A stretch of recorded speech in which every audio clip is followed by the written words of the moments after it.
Mesdames et messieurs, bonsoir. Bienvenue à votre émission Sur la Brèche. Sur la Brèche ce soir, Monsieur Simon Compaoré, président par intérim du Mouvement du Peuple pour le Progrès, MPP. Bonsoir, Monsieur Compaoré. Bonsoir. Et merci d'avoir accepté notre invitation. Première partie de cette émission, votre parcours personnel. Mais avant toute chose, permettez-moi, Monsieur Compaoré, de vous poser cette question. Comment se porte Simon Compaoré aujourd'hui? Pas si mal. Je suis là, ça veut dire que je suis à mesure de marcher, de parler, de m'entretenir avec vous. Beaucoup se sont inquiétés de votre état de santé récemment, après donc le malaise que vous avez eu. Oui, mais je suis en train de remonter la pente grâce à l'aide de Dieu. Alors, vous êtes titulaire d'un baccalauréat série D obtenu au lycée Philippe Zenda Kaboré en 1975 et vous optez pour des études en sciences économiques. Direction Dijon en France, où vous obtenez votre maîtrise en sciences économiques en 1979 ainsi que votre diplôme d'études supérieures spécialisées. Alors, pour commencer, quel est le rêve que vous nourrissiez à cette époque en choisissant des études économiques? Non, à vrai dire, je n'avais pas opté de faire des sciences économiques. Moi, je voulais être professeur d'anglais. Parce qu'au lycée, on m'appelait le Ghanéen. Tout simplement parce que je suis d'une famille protestante. Et comme nous avions des missionnaires anglais, américains qui prêchaient à l'église, moi j'ai très tôt aimé l'anglais, avec mon grand frère également, qui était parti aux États-Unis et qui nous apprenait quelques bribes d'anglais lorsqu'on était à la maison. Donc, c'est parce que il y a eu un entretien au lycée pour orienter les jeunes bacheliers. Et finalement, on m'a envoyé faire les sciences économiques. Donc, on peut dire que c'était un peu malgré vous que vous étiez en économie. Absolument, absolument. C'est vrai. Puisque, arrivé à Dijon, je voulais même, tout en faisant sciences éco, faire parallèlement l'anglais. Et j'ai vu que ce n'était pas possible parce que l'intensité des cours ne permettait pas. Mais finalement, vous ne vous êtes pas ennuyé quand on regarde un peu le parcours que vous avez fait à Dijon? Non, on ne s'est pas ennuyé puisqu'il y avait beaucoup de camarades et puis, ma foi, nous avons eu autre chose à faire. On a fait un peu de politique et donc il n'y avait pas de temps à s'ennuyer. Déjà à l'époque, il faut dire que vous étiez voilà, à côté de vous à Dijon. On avait des camarades qui sont aujourd'hui également des grands leaders politiques au Burkina actuellement, dont le président du Faso. Alors, comment se passait l'ambiance en ce moment à Dijon? Oui, je crois qu'à l'époque, la solidarité était de mise. Même moi, j'avais une bourse nationale, 550 francs français, ça avait des 22 500 francs. Voilà. Et donc. C'était beaucoup à l'époque? Ah non, non, pas du tout. Et il fallait s'habiller, il fallait acheter des livres, il fallait payer sa chambre, et il fallait également manger. Et tout ça, c'est la bourse qui devait vous permettre de faire cela. Et je pense à ceux qui n'avaient pas la bourse et qu'on devait assister. Et justement, la solidarité faisant, nous avions ce qu'on appelait le kolkhoz. Nous organisions la cuisine à tour de rôle. On faisait à manger et il y avait suffisamment pour tout le monde, y compris ceux qui n'avaient pas la bourse. Donc il y avait une solidarité. Et à l'époque, il y avait la solidarité, mais il y avait déjà les prémices, disons, de la politique. Voilà en quoi consistait votre, disons, activisme politique à l'époque? Non, nous avions une organisation d'étudiants qui s'appelait l'AEVS, l'Association des étudiants voltaïques en France, l'AEVF, qui elle-même était membre de l'Union générale des étudiants voltaïques et qui était elle-même membre d'une grosse fédération qui s'appelait la FEANF, la Fédération des étudiants d'Afrique noire en France. Et donc, il y avait de l'espace pour ceux qui voulaient se cultiver également en politique, d'adhérer à ces différentes associations, à ces différentes structures estudiantines. Mais à l'époque, c'était juste une distraction ou est-ce que vous aviez véritablement déjà des ambitions politiques, en tout cas telles qu'on la connaît aujourd'hui? Non, ce n'était pas la distraction. Ça faisait partie de la culture, tout court. Culture politique, culture économique, puisqu'on était dans le secteur de l'économie. Et je crois que l'un dans l'autre, ça nous a permis de nous cultiver tout court et d'être des hommes prêts à assumer des responsabilités plus tard. Alors, M. Compaoré, 1980, vous rentrez au pays. Vous êtes engagé à l'autorité des aménagements des vallées des Volta en qualité d'économiste gestionnaire, les AVV. Peut-être que les anciens s'en souviennent certainement, mais pour les plus jeunes, peut-être ça ne dit pas grand-chose. De quoi il s'agissait à cette époque-là? L'AVV, c'est une structure qui a été mise en place dont l'objectif central était de procéder à l'installation des migrants venant du nord, essentiellement, des zones dégradées où il n'était plus possible d'avoir quelque chose de la terre, d'installer ces gens qui migraient vers les zones dites libérées de l'onchocercose, à les vallées des Volta. C'était des zones potentiellement riches, mais infestées par la mouche tsetse qui faisait perdre la vue aux gens. Les gens devenaient aveugles et il y avait un programme qui consistait à traiter ces zones-là, à tuer les larves, la mouche et permettre de libérer ces zones-là de l'onchocercose et procéder à l'installation de ceux qui étaient dans des zones dégradées pour continuer à faire de l'agriculture. Mais également c'est un grand projet. Pour l'atteindre la sécurité alimentaire à l'époque. Absolument, absolument. Et donc, tout jeune cadre, j'ai été embauché dans cette structure-là. Et je me rappelle bien, Bagré, ce qu'on appelle aujourd'hui Bagré, a commencé par le petit Bagré, où on a procédé petit à petit à l'installation des paysans et aussi dans d'autres contrées telles que Linoguin, Moctedo, Bomboré. Tout cela, ce sont des zones qui ont été libérées de l'onchocercose.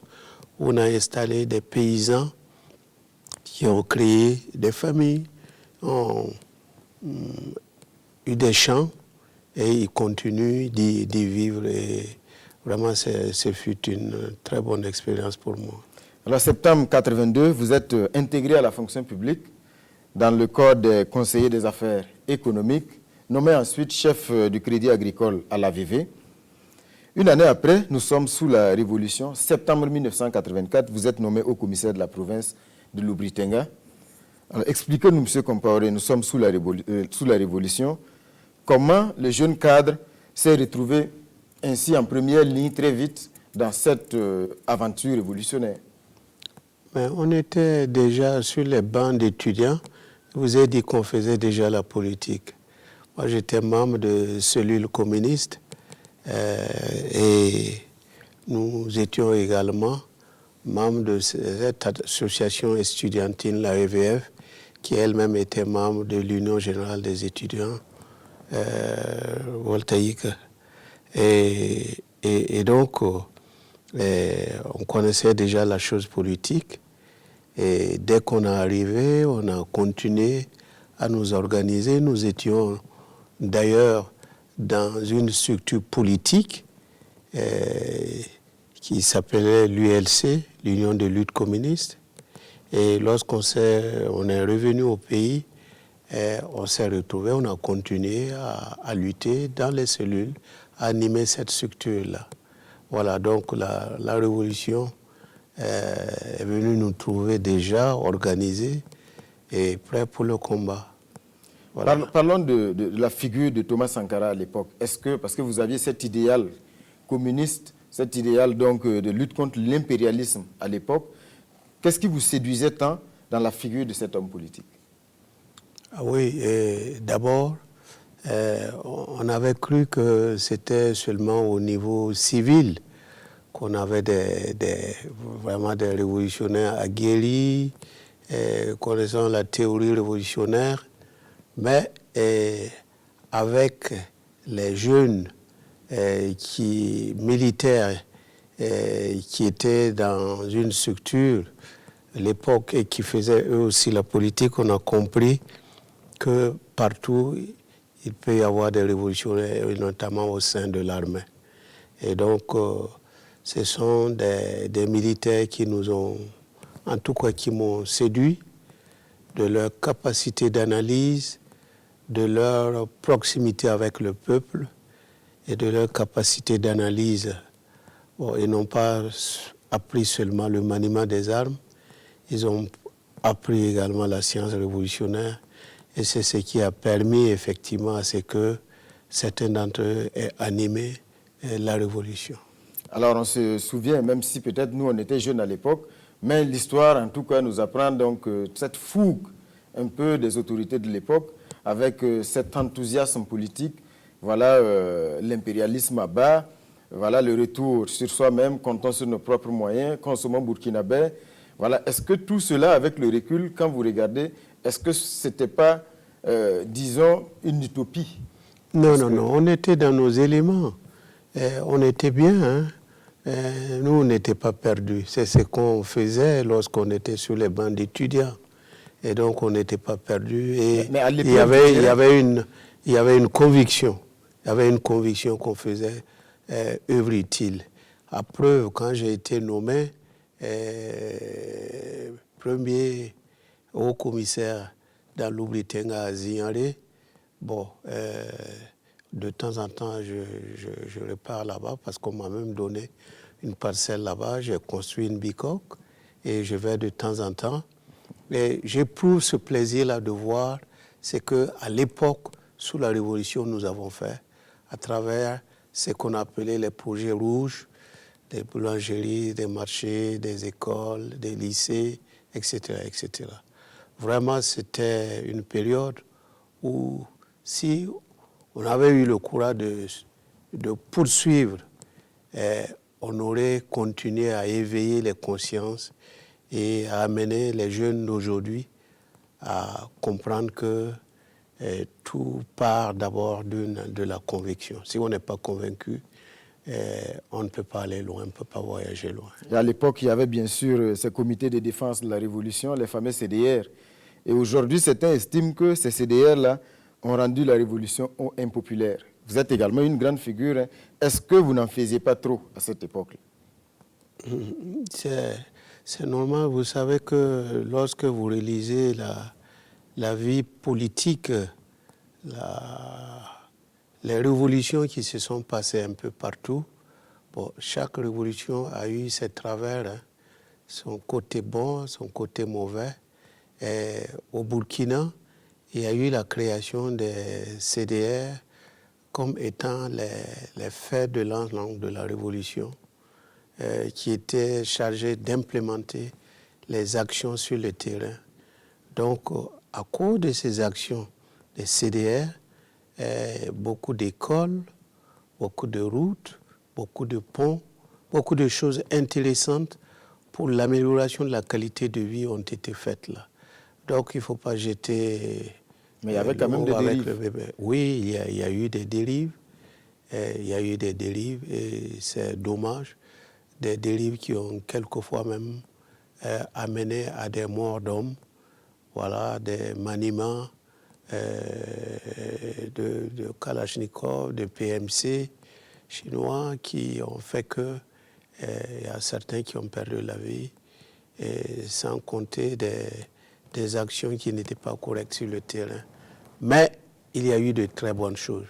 C'est pourquoi quand on m'appelle que Simon le CDR, moi ça ne me... Vous en êtes fier? Absolument, absolument. Alors, novembre 1985, vous êtes nommé président de la délégation centrale à la justice militaire, puis c'est la rectification, avec donc l'arrivée au pouvoir de Blaise Compaoré suite aux événements d'octobre 1987. En mars 88, vous êtes nommé directeur général de la Caisse générale de péréquation. Déjà, comment vous avez vécu la fin tragique de cette révolution? On était très touchés parce qu'on y croyait, comme je vous ai dit. Et on pensait qu'on allait aller très loin. Malheureusement, c'est mal connaître aussi l'histoire. Et d'ailleurs, ce n'est pas au Burkina, ailleurs aussi ça s'est produit. Et donc, moi personnellement, j'étais très touché de ce qui est arrivé. Et surtout que c'était une figure charismatique de la révolution qui ont disparu à travers cet événement tragique. Et donc, c'est des regrets. Mais au-delà de cette tragédie, est-ce que vous faites partie de ceux qui, à l'époque, estimaient que la révolution allait à la dérive et qu'il fallait effectivement rectifier? Effectivement, il faut être honnête, à l'époque, certains d'entre nous pensaient effectivement qu'il y avait des choses qui n'allaient pas. Mais de là à aller jusqu'à l'événement qui s'est produit, bon, on ne pensait pas qu'on allait quand même arriver à là. Donc, ça a été effectivement une surprise. Et aujourd'hui, avec le recul, je pense que c'est un regret, c'est un gâchis. Mais l'histoire s'ennoblit aussi donc, de certaines expériences. Et il fallait que nous vivions aussi notre propre expérience. Et je pense que pour le reste et pour les générations à venir, c'est une grosse leçon qui va être certainement tirée. 1987 à 91, vous êtes membre de la coordination du Front populaire, l'instance dirigeante du Burkina à l'époque. Mars 95, vous êtes élu maire de la commune de Ouagadougou. Le début d'une longue aventure, bien sûr, avec la municipalité de la capitale. Vous êtes dans le même temps secrétaire général du Congrès pour la démocratie et le progrès CDP, réélu maire en 2000 et en 2006. 2009, vous êtes élu vice-président du CDP. Et en janvier 2014, c'est le divorce, démission du CDP avec d'autres camarades et création dans la foulée du mouvement du peuple pour le progrès, MPP, dont vous êtes aujourd'hui le président par intérim. Revenons un instant quand même sur l'épisode du divorce, parce que quand on regarde tout ce qui s'est passé avant, la question qu'on se pose aujourd'hui, 5 ans après, c'est comment en est-on arrivé là? Parce qu'à l'époque, bon, il y avait bien sûr la question de l'article 37, mais est-ce qu'il n'y avait pas d'autres questions beaucoup plus personnelles? Non. Et je pense que c'est une très bonne question. Et pourquoi en est-on arrivé là? Et je crois que on peut tirer beaucoup de leçons qui peuvent se résumer en une. Lorsqu'on devient responsable, que ce soit au niveau d'un service, au niveau d'un village, d'une commune, d'une province, d'une région ou d'un pays, il faut savoir que la roue de l'histoire tourne. Et que, à des moments donnés, comme dit les Saintes Écritures, le livre de l'Ecclésiaste, il y a un temps pour toutes choses. Un temps pour gérer, un temps pour se reposer, et un temps pour laisser d'autres également accomplir leur tour d'action, et c'est ce que certains n'ont pas compris. Le président Blaise Compaoré n'avait pas compris que son tour était passé. Ah oui, 27 ans, c'était beaucoup. On pouvait dire qu'il a fait ce qu'il a pu faire et qu'en 27 ans, il n'y avait plus rien à démontrer et qu'il fallait laisser la place à d'autres. Et je crois que après que nous ayons revu, nous-mêmes remis en cause, parce qu'on pensait dans un premier temps qu'il pouvait continuer, mais on a vu que les gens n'étaient pas d'accord. Le temps, il avait fini son temps. Mais à l'époque, et la cloche a commencé à sonner. Quand on regarde également à cette époque, est-ce qu'on ne peut pas dire que, parce que quand on regarde également, que ce soit vous, que ce soit feu M. Salif Diallo, on a l'impression qu'à l'époque, il y avait déjà une guerre à l'interne et que vous étiez en train d'être mis à la marche. Oui, si vous voulez, mais ce n'est pas cela qui nous a motivés, c'est le refus de voir la réalité. Et quand on fait la politique, on sait aussi à des moments donnés être réaliste. Voilà, on ne fonce pas. Et là, on était en train de foncer, d'aller tout droit dans le mur. On ne peut pas faire le bonheur du peuple malgré lui. Il y avait manifestement une opposition et il fallait en tirer les conséquences. Et nous étions, tous les trois, on était sur la même longueur d'onde. Quand vous parlez des trois, vous, Feu Salifou Diallo, mais également le président Roch Kaboré. Absolument. Nous étions sur la même longueur d'onde. Et c'est parce qu'on était sur la même longueur d'onde et qu'on disait la même chose que certains se sont mis à vouloir nous indexer comme étant ceux-là qui veulent du mal au président. Est-ce que ce n'était pas une trahison également? Parce que quand même, vous étiez des hommes du sérail. Et vous l'avez dit, dans un premier temps, vous étiez également convaincu que le président Blaise Compaoré pouvait poursuivre.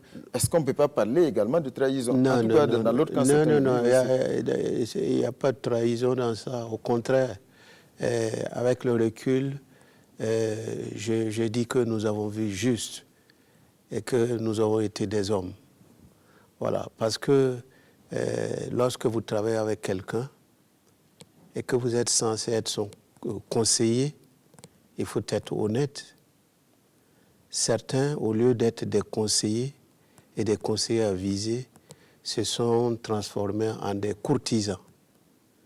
Et ils ont dit que tout était bien, le meilleur du monde. Et voilà, et on a dit non, il faut avancer. Les gens ont besoin de vous. Si vous quittez, tout va sombrer. Et voilà. Et ce qui est arrivé à cause justement de ceux-là qui étaient autour du président à l'époque et qui lui ont fait croire que sans lui... Entre autres peut-être de son petit frère, parce qu'à l'époque on estimait que peut-être son petit frère commençait à prendre... Oui, mais il n'était pas le seul. Il y avait lui, il y avait bien d'autres camarades à l'époque qui ont refusé de voir et qui n'ont vu que leurs propres intérêts. Ils sont nombreux. Et il y en a qui sont toujours là. Et quand je vois cela, je dis, ah, quelle bêtise. Monsieur le Président, quelques mois après votre démission donc, et la naissance du MPP, c'est l'insurrection qui emporte le président Blaise Compaoré et tout son régime. Insurrection revendiquée par certains de vos camarades du mouvement du peuple pour le progrès. Est-ce qu'on peut dire que c'est le véritable premier fait d'armes, disons, du MPP? Non, écoutez, l'histoire retiendra quelque chose simplement qu'on a été courageux. Courageux parce qu'à l'époque, pour s'opposer, quand vous êtes dedans, pour vous opposer au système, c'était extrêmement dangereux. Surtout que vous connaissez bien le système. Vous avez vu que nous-mêmes, on a risqué nos vies. Et il y a des camarades qui ont perdu la vie. Et nous aussi, on était sur le point de la perdre. N'eût été cette main de Dieu qui nous a protégés. Et donc, je voulais simplement dire que ce qui se passait à l'époque démontrait à souhait que lorsqu'on fait la politique, il faut la faire aussi avec conviction. Si vous n'avez pas de conviction, vous ne pouvez pas aller loin.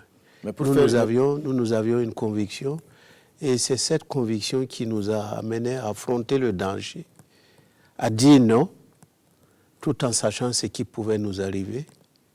Et Dieu merci, parce que les gens ont cru, parce que Dieu était là, nous avons été protégés et nous avons pu apporter notre part contributive. Aujourd'hui, quand même, quand on revient sur l'épisode de l'insurrection, certains aujourd'hui disent que c'était un coup d'État parce qu'ils estiment qu'à l'époque, vous auriez joué des rôles assez troubles, en tout cas avec toute une stratégie mise en place donc, pour mettre fin au régime qui était en place.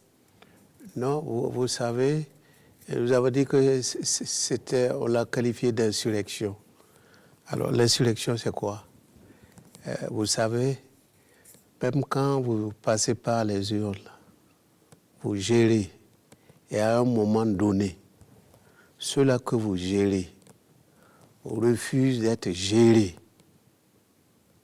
par vous, avec la manière que vous utilisez, et que vous-même, vous sentez que vous ne pouvez plus gérer comme par le passé ce monde que vous avez devant vous, vous êtes dans une situation quasiment révolutionnaire, insurrectionnelle. Mais justement, Alors, les détracteurs disent que ce n'était pas une insurrection parce que ce n'était pas spontané, parce que c'était calculé, fomenté, planifié. C'est pas spontané, non. Et il y a eu des germes qui, au fil du temps, ont fini par couver. Ces germes-là, c'était quoi? La résistance du peuple qui a commencé petitement en s'agrandissant. Et quand le mécontentement a atteint son summum, eh bien, ce qui devait arriver, arriva. C'est ça aussi l'histoire des peuples là. Que ce soit l'insurrection ou, si vous voulez, la révolution, c'est ça, c'est un processus là qui amène finalement à un moment donné à une cristallisation des éléments parce que les conditions objectives et subjectives sont réunies et à ce moment-là, il se passe quelque chose. Chemin faisant, 2 ans après sa création, le mouvement du peuple pour le progrès remporte donc les élections, ce qui est assez exceptionnel 2 ans après la création de votre parti. Mais pour certains, on ne peut pas véritablement parler de changement ou ni d'alternance parce que ce sont les mêmes hommes politiques, parce que vous êtes là depuis pratiquement la rectification. Qu'est-ce que vous dites, quelle réponse vous avez à ces réprobations-là?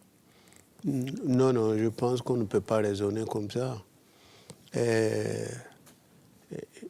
Ce qui fait la capacité, la différence entre l'homme et l'animal, l'homme est capable de mutation. Voilà. On peut muter. Et nous, vous avez muté. Nous avons été d'un système qui a fini par perdre toutes ses velléités qui étaient de nature à apporter un plus à la vie de l'homme burkinabé. Et à ce moment-là, lorsqu'on est dans une telle situation, il faut se raviser. Ou on fait un pas en arrière, et puis, ça vous permet de reprendre un chemin qui vous permet de vous relancer. Ou vous foncez tout droit, et c'est le broken house. Mais justement, c'est parce que quand on parle d'alternance, certains voient dans l'alternance, non seulement l'alternance en termes politiques, mais aussi l'alternance en termes d'hommes, parce que quand on dit 27 ans de régime comparé, on a l'impression qu'on peut ajouter, parce que depuis les 27 ans jusqu'à maintenant, on ajoute juste le plus à vous, parce que vous êtes là depuis tout ce temps. Non, mais c'est pas seulement, c'est une erreur là, de parler, c'est pas seulement d'hommes, c'est le système. Voilà. Et c'est pourquoi je vous ai parlé de mutation. Et ce qui compte là, c'est que les hommes, à un moment donné, organisés, comptent faire. C'est quelle politique? C'est quel chemin? Voilà. Et c'est ça qui compte là.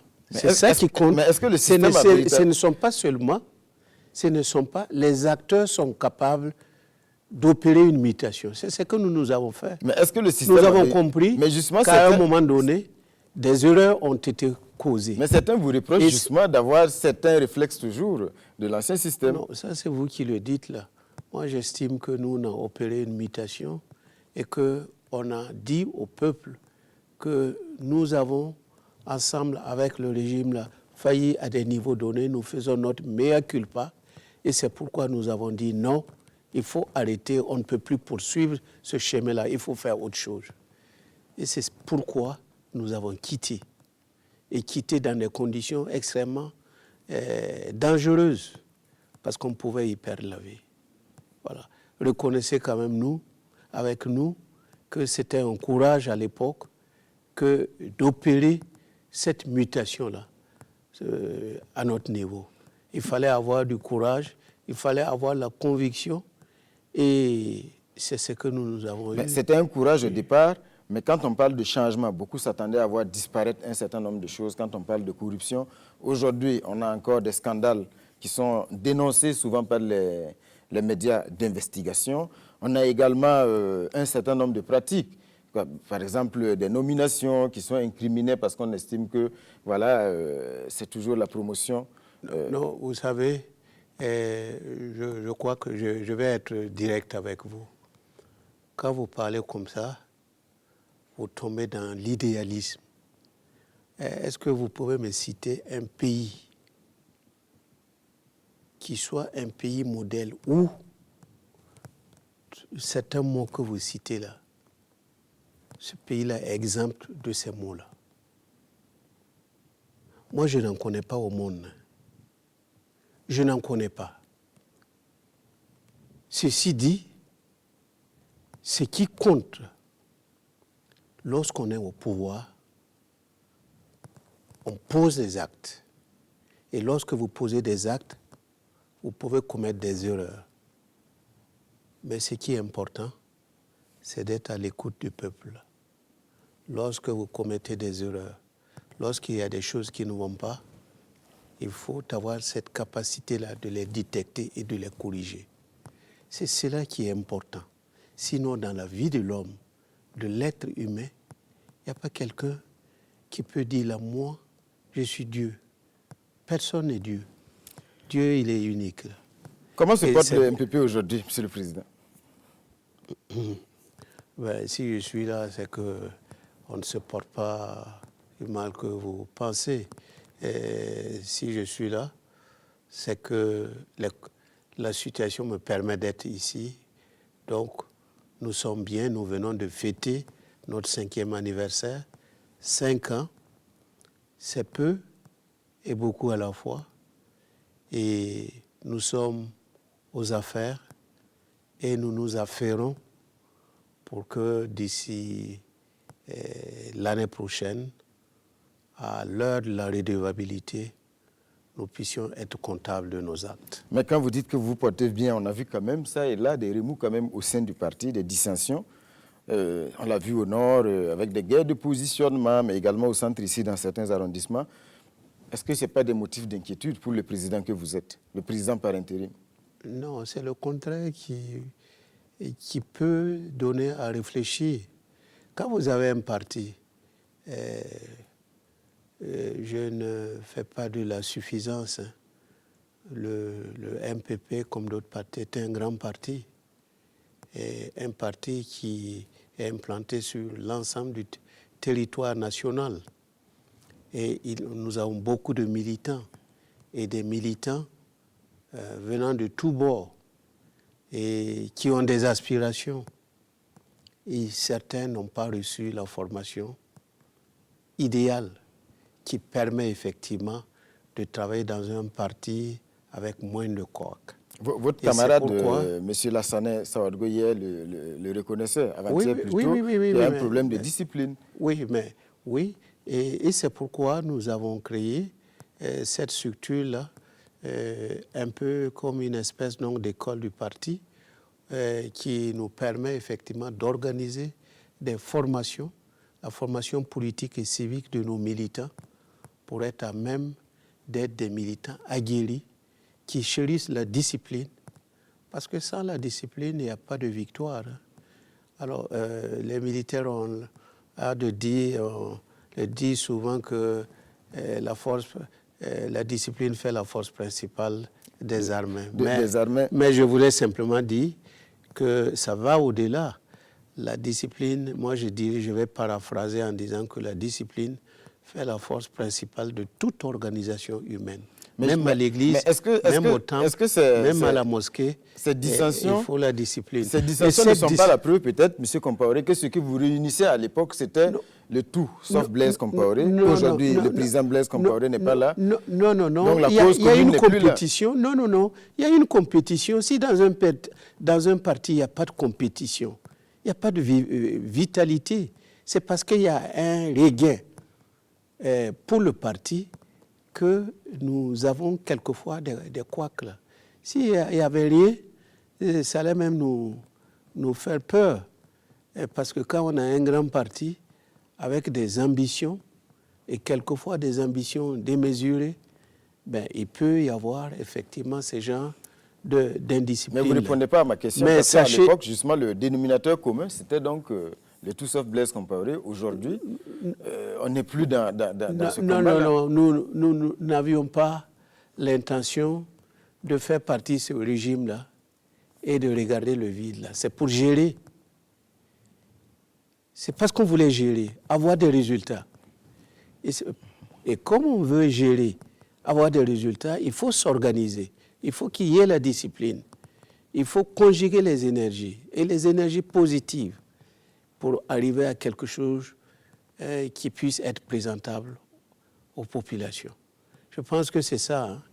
Hein. Sinon, si c'était simplement pour faire partie de quelqu'un, c'est trop court comme objectif. Alors, M. Compaoré parlait toujours de quoi qu'on se souvient, le 11 décembre à Manga. Il y a eu donc cette sortie du président de l'Assemblée nationale qui a exprimé publiquement sa colère concernant donc, en tout cas, il estimait qu'il avait été boycotté lors d'une cérémonie, notamment donc l'ouverture de la foire. Vous étiez de l'autre côté à une autre cérémonie. Comment vous avez vécu cela? Non. Écoutez, il ne faut pas en faire de gros choux. C'est des parenthèses qui ont été fermées très rapidement. Est-ce que ce n'est pas un linge sale qui se lave en public? Non. Quand vous regardez, ce matin, moi j'étais à une cérémonie qui était présidée par le président de l'Assemblée nationale, et une cérémonie préparée par l'Assemblée nationale, et j'étais de bout en bout 2h30. S'il y avait ce que vous dites là, je ne serais pas là-bas. Non. Mais quand du dehors, vous dégrossissez les choses. Mais souvent, ça me fait sourire. Et bon, j'ai dit, il faut laisser les gens. Mais justement. Il faut laisser les gens dégrossir les choses. Quand ils sauront que ce n'est pas cela la vérité, bon, ils vont la prendre à leur dépens. Parlant justement on a autre chose à faire. Disons du dynamisme du président de l'Assemblée. On voit M. Alassane Bala Sakandé sur tous les fronts. Voilà, avec récemment donc ce forum des femmes, il y a eu plusieurs sorties. Lui-même l'a dit dans son discours à l'ouverture, beaucoup le taxent d'être populiste. Et est-ce qu'au sein du parti, cet activisme-là ne pose pas... Est-ce que c'est vu d'un bon œil, disons? Non, écoutez, moi je vais dire qu'en tant que premier responsable, moi je n'ai pas de problème. Lui, il était ici hier. Et hier, moi, avant-hier, et hier, moi, j'étais à Léo. Vous voyez, c'est un travail partagé. Chacun joue sa partition. Notre parti, c'est un gros orchestre. Et chacun a son instrument. Mais il faut que les notes s'accordent quand une partition qui s'élève plus que les autres. Oui, mais bien sûr, c'est pour ça qu'il y a un premier responsable. Il y a un maestro qui fait en sorte que lorsqu'il y a une fausse note quelque part, rapidement ça soit corrigé. Est-ce que vous avez vu? Et pourquoi on s'entraîne? On s'entraîne parce qu'il peut arriver qu'on fasse des fausses notes là. Donc, il faut s'entraîner pour s'habituer à faire de la bonne musique. C'est ce que nous faisons, c'est ce que nous tentons de faire. Et donc, les quelques petits couacs de parcours, là, ça ne doit pas être épinglé, mis en exergue. Là. Dans tous les cas, vous verrez, nous sommes sur le champ de bataille. Pour 2020 Mais également au-delà, pour 2025, certains pensent que peut-être le président de l'Assemblée a un agenda. Bon, écoutez, ça c'est vous qui le dites. Bon, moi, il ne m'a pas encore dit. Donc, et comme c'est mon camarade, bon, moi je le crois, vous êtes journaliste, Bon, peut-être que vous avez eu des bruits de bottes dans la rue, mais moi, je suis avec lui. Et donc, je pense que ce qui est important, c'est ce que nous faisons ensemble aujourd'hui pour le peuple. Alors, parlant justement de 2020, aujourd'hui, on voit que le président du Faso l'a dit. En tout cas, il compte redemander le suffrage des électeurs en 2020. Mais il ne sera certainement pas seul. Aujourd'hui, quand on regarde au sein de l'opposition, on a l'impression que les choses également bougent. On a ce rapprochement CDP-UPC. Le président de l'UPC l'a dit au congrès du CDP. Il y a donc voilà, ces grands baobabs qu'il avait caricaturés. Est-ce que ce rapprochement ne suscite pas de crainte à votre niveau au sein de l'opposition? Aucunement. Nous avons modestement, nous avons l'expérience de la lutte. On sait que quand on lutte pour le pouvoir, on n'est jamais seul. Et ce n'est même pas le combat qu'il faut souhaiter. Être seul sur le ring, ça ne rime à rien. Mais quand deux baobabs se mettent ensemble contre un seul? Bon, l'occasion va nous permettre de voir ce que ces 10 baobabs-là ont comme énergie et qui puissent les permettre effectivement d'affronter leurs adversaires. Nous n'en savons rien. Ce qui nous importe là, c'est nous. Comment nous nous organisons, comment nous accumulons les énergies pour faire face à cette situation que nous allons vivre là. Cet affrontement politique, je dis bien, hein, voilà ce combat politique. Un combat dans lequel vous aurez face à vous également Kadri Désiré Ouédraogo, qui s'est dit candidat hier à Boubou Dioulasso. Oui. Réaction? Mais moi, je n'ai pas de réaction. Peut-être que d'autres candidats vont venir. Nous sommes dans un pays dit libre, un pays démocratique, où lorsqu'il s'agit d'élections, les portes sont largement ouvertes, hein, moyennant quelques conditions. Les portes sont largement ouvertes. Il n'y a pas de limitation de candidats. Même s'il y a 20 candidats qui remplissent les conditions, il n'y a pas de problème. Et c'est ça la beauté géopolitique. Et même dans la tradition, quand les gens cherchent la chefferie, il y a toujours... À vaincre sans péril. Ils sont toujours plus d'eux. Hein. Et c'est ça qui fait la beauté. Et donc, à vaincre sans péril, on triomphe sans gloire. Alors, on va évoquer également un peu des questions d'actualité avec la mise en place du dernier gouvernement, l'exécutif, donc de M. Christophe Dabiré. D'abord, le choix du PM, est-ce que vous le vivez comme une main tendue à l'opposition? Parce que, en tout cas, M. Christophe Dabiré était considéré jusque-là comme faisant partie du CDP. Ça, c'est vous qui le dites et vous avez tort. Et ceux qui le disent là, ils se flattent. Je ne vais pas tout déballer, mais Christophe Dabiré, s'il n'était pas dans nos activités, c'est parce qu'il était à un niveau où il ne pouvait plus faire des activités politiques. Mais sa moitié était très, très, très active avec nous. Et donc, ceux qui pensent que c'est des gens quelqu'un qu'on est parti chercher ailleurs, bon, ils se trompent là. Dans tous les cas, donc, il était le président a fait un choix en toute connaissance de cause. On ne peut pas se faire harakiri, à moins qu'on ait dit que le président a perdu le nord. Or, c'est un homme qui jouit de ses facultés mentales, qui est capable et qui gère, et que nous soutenons et qu'on va continuer à soutenir. Donc, il a fait le bon choix et nous avons adressé une lettre de félicitations à M. Christophe Dabiré et nous avons pu rencontrer le président. La direction du parti a rencontré le président et nous lui avons dit qu'on était fiers de son choix et que nous allons nous mobiliser pour soutenir le Premier ministre Dabiré. Et le Premier ministre Dabiré qui a mis en place donc son gouvernement, un gouvernement en tout cas où vous n'êtes pas, parce que depuis quand même janvier 2016, vous avez été de tous les gouvernements. Paul Kabatieba, ministre d'État, ministre de l'administration territoriale, de la décentralisation et de la sécurité intérieure, ministre d'État, ministre de la sécurité, ministre d'État auprès de la présidence du FASO. Aujourd'hui, vous n'y êtes pas. Que s'est-il passé? Voilà. J'étais tenté de ne pas répondre parce que ça n'a pas d'intérêt. Il y a combien de gens qui sont ministrables et qui ne sont pas dans le gouvernement? Vous voyez, moi je suis assis là, vous avez dit qu'on a fait 27 ans avec l'autre. Vous savez, moi ma conception de ministre, c'est une fonction.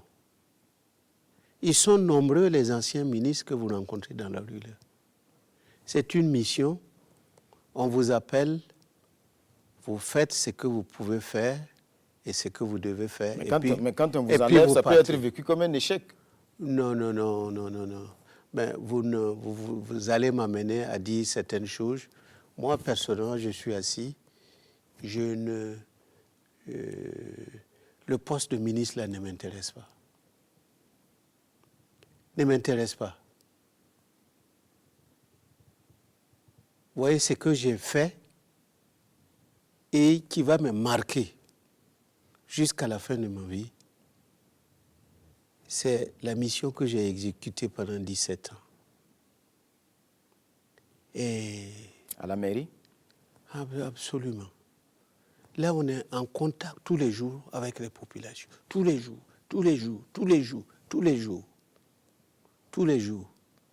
C'est difficile, mais le poste de ministre, là, il y en a qui ne comprennent pas bien. Être ministre, c'est quoi? C'est recevoir une mission ponctuelle, parce que personne n'est sorti du ventre de sa mère avec sur le front ministre. On vient, on pose sa brique et puis on s'en va. Moi, je ne chôme pas à l'heure actuelle. Je ne suis plus ministre, mais je ne chôme pas. Est-ce que peut-être, voilà, sans dévoiler quelque chose, vous êtes sorti pour mieux préparer 2020? Bon, ça ne vous regarde pas. Ça ne regarde pas aussi ceux qui nous écoutent. Ceux qui nous écoutent, là, c'est comment le système gère, comment il remplit ses obligations vis-à-vis de ceux qui l'ont chargé de gérer les affaires du pays. Bon, le reste, là, notre affaire, c'est notre stratégie interne et chacun a sa stratégie, ses tactiques, et laissez-nous nous organiser. Et ça, c'est des affaires internes. On va évoquer à présent la lutte contre le terrorisme, avec donc au départ, comme en tout cas on l'a plusieurs fois vu, au sein du parti, votre parti, vous avez pointé du doigt l'ancien régime. Aujourd'hui, le discours semble avoir évolué. Après avoir géré le ministère de la Sécurité, le ministère de l'Administration territoriale, aujourd'hui, la question qui se pose toujours, c'est qui sont nos ennemis? Mais nos ennemis, c'est... nous cherchons, on cherche toujours. Ce sont ces gens sans foi ni loi qui mènent une guerre absolument immonde, qui se cachent pour ôter des vies, pour faire couler le sang, et des gens qui quelquefois sont sans figure,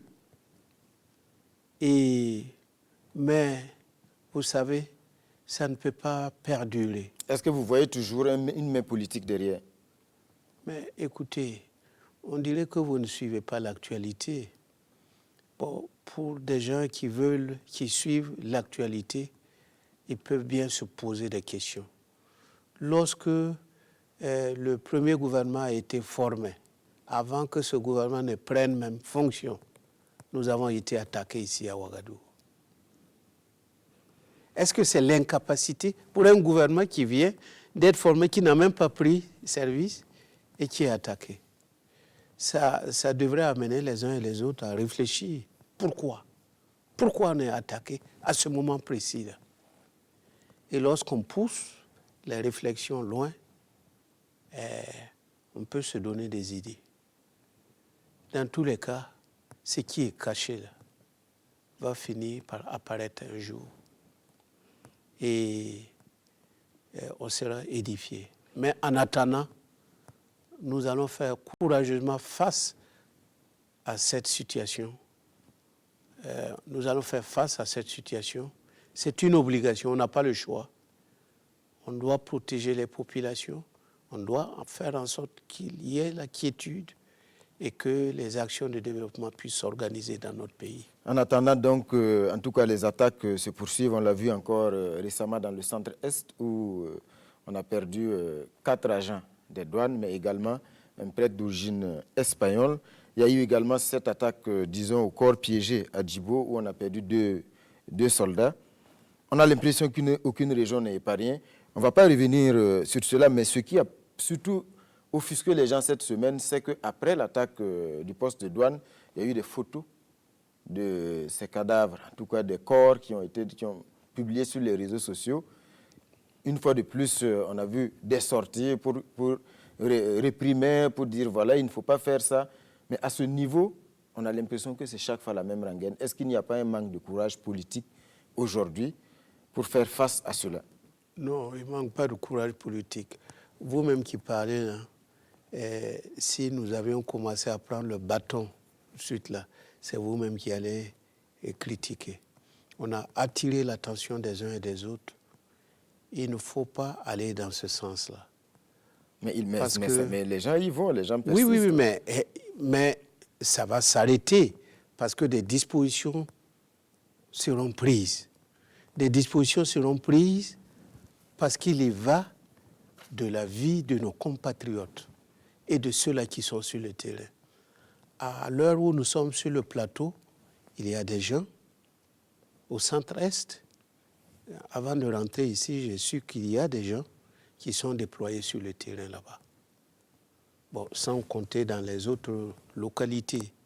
Donc, ces gens-là sont en train de veiller à la sécurité. Et ils risquent leur vie.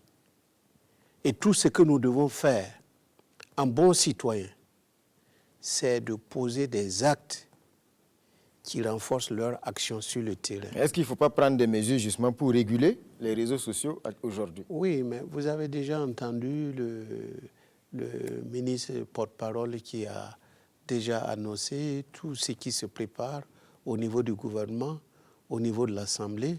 Il y a une réflexion qui est faite à ce niveau-là. Et ce que nous voulons là, nous allons l'avoir. Il va falloir qu'on recadre les gens. Et recadrer, c'est nécessaire. Et il n'est pas bon qu'on s'amuse avec le cadavre de nos compatriotes comme ça. Et comme si on voulait faire de la publicité et encourager ceux qui s'adonnent à ces actes ignobles. Et je crois qu'ensemble, on va dire basta. Ça suffit. Il faut que les gens arrêtent et des actions fortes vont être entreprises à ce niveau-là. On va évoquer le drame de Yirgou, ce conflit intercommunautaire dramatique donc, qui s'est produit dans le centre-est en début d'année. Beaucoup pointent du doigt la responsabilité des Koroluego. Et quand on dit Koroluego, beaucoup disent que c'est le ministre Simon Compaoré qui, à l'époque, avait estimé que les Koroluego avaient leur place, quitte à les réguler. Aujourd'hui, est-ce que vous restez sur la même ligne? Écoutez, là également, il ne faut pas escamoter l'histoire. Nous sommes venus trouver les Koroluego. Donc ça bat en brèche déjà ceux qui ont dit que c'est nous qui les avons fabriqués, créés. Nous avons vu ce que des Koroluego ont eu à faire. Il y en a qui ont fait des bonnes choses, mais d'autres, par contre, ont fait de mauvaises choses. Et ceux qui ont fait des mauvaises choses, ils ont reçu une réaction.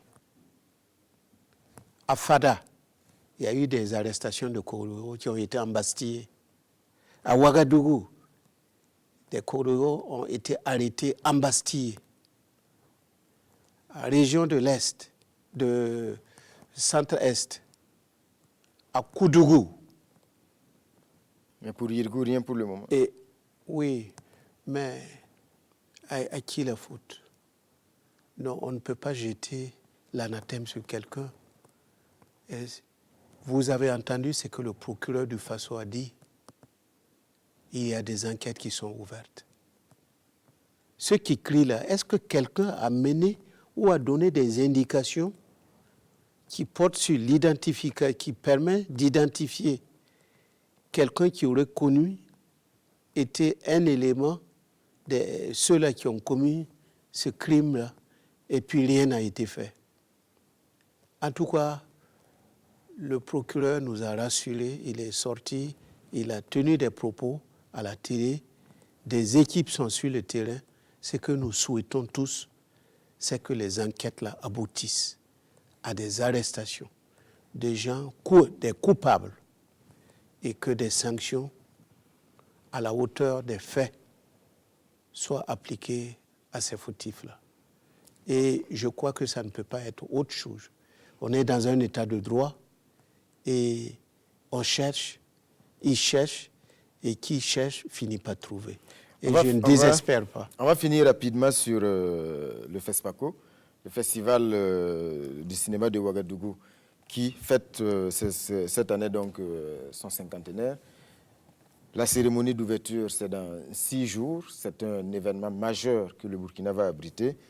Selon vous, quels sont les enjeux véritables, au-delà même du caractère festif, qu'il faut donner donc à ce festival cette année? Il faut féliciter d'abord le gouvernement, sur le ministre de la Culture, parce que le contexte dans lequel se déroule le FESPACO est un contexte, comme vous venez de le dire, qui est assez préoccupant pour nous du point de vue sécuritaire. Mais vous avez vu que le fort d'un peuple, d'un système, c'est leur capacité à gérer ce qui arrive et avoir des résultats. Et il n'y a pas très longtemps, il y a quelques mois, nous avons géré mené avec efficacité un certain nombre de manifestations qui ont été un succès, qui ont donné de la lisibilité à notre pays. Et il y a eu le Salon international de l'artisanat. Il y a eu le Tour du Faso. Il y a eu le Tour du Faso. Il y a eu les récréatrales. Il y a eu beaucoup de manifestations. Et cette fois-ci encore, voilà le tour du FESPACO. Et je suis sûr que ce même Dieu-là qui nous a assistés tout au long des manifestations passées là, il existe, il est toujours là. Et il va assister le Burkina de bout en bout. Ceux qui nous font l'amitié de venir, et ils sont nombreux, des étrangers, des grands responsables, des gestionnaires de pays, tous ceux-là qui vont effectuer le déplacement, je prie Dieu qu'ils viennent, qu'ils vivent la fête avec nous et qu'ils repartent en bonne santé. Et je crois que ça le sera, parce que Dieu va veiller sur cette manifestation. Et quand Dieu veille sur quelque chose, vous êtes tranquille. Monsieur le Président, on va s'arrêter ici pour ce soir, parce que le temps qui nous était donc imparti arrivait à son terme. Merci d'être passé sur le plateau de l'émission Sur la Brèche. Voilà, mesdames et messieurs, Sur la Brèche, ce soir, c'est fini. Je rappelle que l'invité ce soir, c'était donc M. Simon Compaoré, président par intérim du Mouvement du Peuple pour le Progrès. Merci de nous avoir suivis et à la semaine prochaine avec un autre invité sur la Brèche.